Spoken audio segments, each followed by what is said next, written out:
farewell अरे छुट्टी के लाग्छ तिमीलाई हैनलाई फेयरवेल किन दिएको होला केटा हो हैनलाई अब यस्तो छ नि त केटा हो अब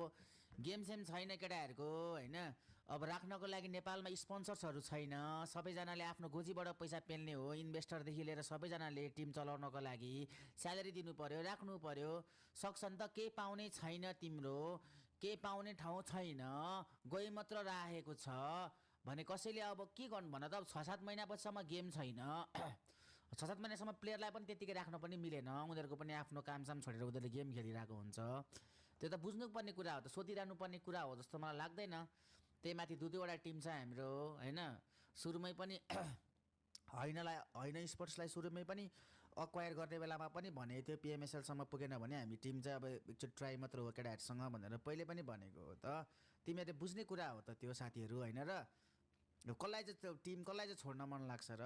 पैसा पेल्नुपर्छ अब सबैजनाले पैसा अब आउने ठाउँ छैन जाने मात्र छ भने त अफकोर्स भइहाल्छ नि होइन र अब फेयरवेल किन दिएको भन्दाखेरि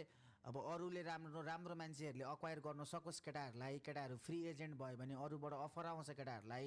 भनेर हो क्या केटा हो गरोस् न केटाहरूले राम्रो प्रगति गरोस् हाम्रो साथ सपोर्ट सधैँभरि छँदैछ नि